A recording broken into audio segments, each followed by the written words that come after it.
Hello everybody, it's Foster, and I'm back with another video. I'm going to be reading Places We've Never Been by Kasie West, Chapter 12. I'm just going to get right into it.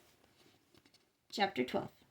The next day we hit the Narrows, a trail that cut a path through the canyons in Zion National Park. The water was green and knee-deep in some places, and the canyons were red and stretched up to the sky above us as we walked. The rocky walls were smooth, as if someone had taken sandpaper to them, creating rounded edges and hollowed shapes. "This is cool," Paisley said, her water shoes sending an arc of water out in front of her as she stepped over a boulder. "So cool," Skylar said. Olivia narrowed his eyes at him as though he was being sarcastic, but I could tell he wasn't. She must have come to the same conclusion because she just said, "It really is." Mom and Ezra were walking ahead of the group, arm in arm, and I wondered what they were talking about. My suspicions were still on high alert. They stopped in front of a circular cutout in the wall and snapped a selfie. My phone buzzed in my pocket. It was a text from Willow. "Wish you were here should not be written on any postcard from a place called Death Valley." She'd gotten the postcard I dumped in the mailbox at the Death Valley RV park. I typed back, "This is coming from the girl who left a note in my suitcase of me, in sunshine form, killing her." True. Mom laughed, and I glanced up to see Ezra saying something else that had her smiling. I turned my attention back to my phone. "Have you broken in my house yet?" "Not yet. In the meantime, take this quiz. I took it. It's official. We're best friends." Below her text was a link to the Teen Vogue article, "The Ultimate Best Friends Quiz." I replied, "I don't believe you needed a quiz to tell you that." I went to click on the link when I tripped on a rock, nearly face-planting in the water. Someone caught me by the elbow, and I looked over to see Skylar. "You should probably watch where you're going," he said. "Yeah, thanks." He was right. We were hiking in a rocky canyon through water.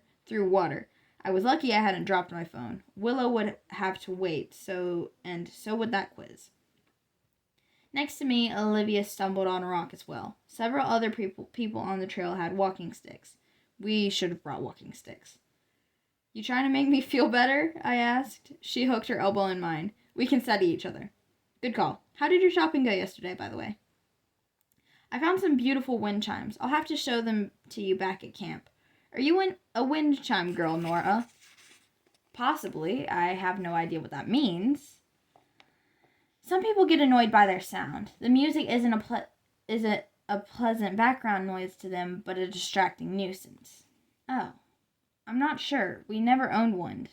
The sides of the canyon were closing up ahead, forming a narrow passage of towering walls, proving how this trail got its name. It was gorgeous. "I think I'd like them." "Miranda, you've never had wind chimes?" Olivia called to my mom. "They're too loud," she called back over her shoulder. I laughed. "You see," Olivia said, "your mom is not a wind chime girl." "Are you a wind chime girl, Skylar?" I asked. He smiled. "You know it." "How is your project going, Paisley?" Olivia asked. She took out her phone and snapped a picture of a scraggly plant growing out of the rocks. "It's practically writing itself." "I hope that's not how much effort you've put into it. This is so you don't have to retake a class next year," Olivia said. "This shouldn't be a hard assignment. Look at this place." She smiled up at the strip of sky above us. Her smile was contagious, and I found myself drinking in our surroundings as well. "Look at this place," Paisley said in a playful, mocking tone. "It's like Mother Nature was trying to show off." Olivia's eyebrows popped up. "Later, I want to look over what you've been working on." "Ugh, Mom, please don't helicopter me. I'm getting it done." Skylar smirked at her, and Paisley shot him a look that said, "Don't you dare contradict me." And that's how Skylar, Paisley, and I ended up sitting at the table that night in the RV, huddled over her project as Ezra pulled onto the road out of Zion. "This is all you have?" Skylar asked, scrolling through the pics on her phone. "Mom will hover the rest of the trip if this is all you show her." "I also just said this," she said, holding up a badly drawn lizard.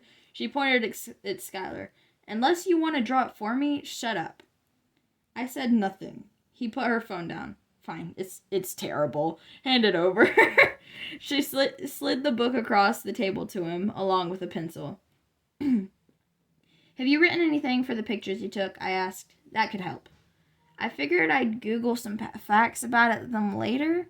You're such a procrastinator, Skylar said. That's how creatives work best, she said, by waiting until the adrenaline sets in.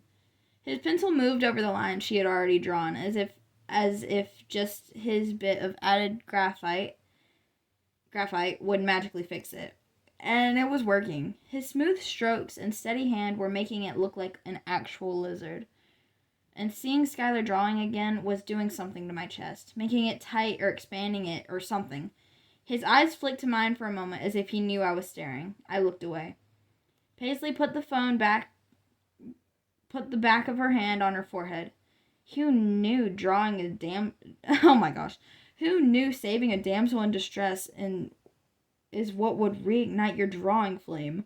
When's the last time you held a no. When's the last time you held a pencil, dearest brother? This is why you ace drama and fail science, he said. This is why? Wow, another mystery in my life solved.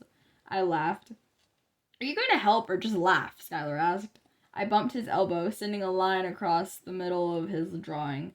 Oops, I said. You did not, he said. Paisley found this hilarious. I took a few pics you can use, I said to her, and of course I'll draw you a few as well. You've both given up on my drawing skills so fast. No, it's not, I started. I'm kidding, Nora, Paisley said. I suck.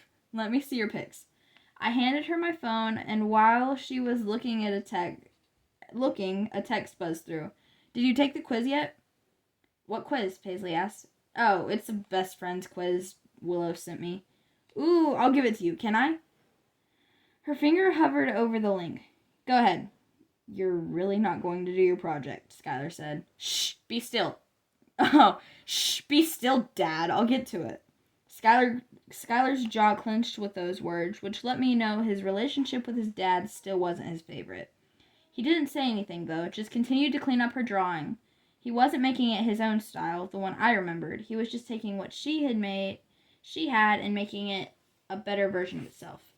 Okay, question 1, she paused before reading it. You two used to be best friends, right? That's the question? I asked. No, she looked up. You and Skylar, I'm giving you two the quiz. What? Skylar said, sliding the finished lizard back to her. Pass. No, come on, it'll be fun. She turned her attention back to my phone. First question, do you know their phone number by heart? Of course I knew Willow's phone number by heart, but was I taking this quiz about Willow or Skylar? We didn't have phones at the time, Skylar said, obviously deciding to participate after all. And you didn't give each other your numbers when you got them? She asked. She's in my phone, he said. Same, I returned. We had mostly communicated through DMs on social media, though. But not memorized, Paisley said, clucking her tongue.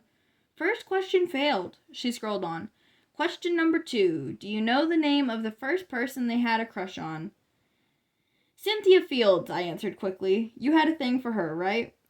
In, the 3rd grade, Skylar said, giving me a sideways glance. It said the first. True. He studied me for a moment before he said, Leo Morales. I gasped. I did not. I scrunched my nose. Fine, I did. I knew it, he said. Good job. That's a star for both of you, Paisley said. What about first pets? Too easy, I said. Goldie Goldfish. Aw, poor Goldie, Skylar said. Then he tapped his fingers on the table. Your dad's allergic, but I do remember you had an outdoor cat once. You named it Velma because you were such a nerd. It was a good name, I said. We rounded a curve on the road, and an empty water bottle someone had left on the counter fell on the floor, rolling until it hit the wall. I stood and swiped it up, disposing it into our recycled container. Next, Paisley said, when I sat back down again, do you know how to tell when they're mad? I clenched my jaw and pointed at it. That's true, Paisley said. You're such a jaw clencher, Skylar. That can't be good for your teeth. It's better than the silent treatment, he said, nodding toward me. The silent treatment doesn't bother my teeth at all, I said. Ha, Paisley said. She has you there. But, he said, when you're beyond mad, you cry. I swallowed. He was right, and he probably also remembered that I hated to cry. especially in front of other people. It was one of my least favorite things, so I pretended like he didn't say and asked Paisley, "Are there more?" "A few." "Who's the last person they made out with?" "Who's the last person they made out with?" My cheeks immediately went hot. I definitely didn't know the answer to that. I could probably look at his Instagram and figure it out. Or maybe I could ask who texted him on the roof the night before. Riley? That would be a safe bet. I don't know, I said before things could get more awkward. "No clue," Skylar said. "Makes sense," Paisley said. "You haven't seen each other in 4 years. I guess you aren't giving each other make-out reports. I'm not gonna lie, it would have been awesome if you were."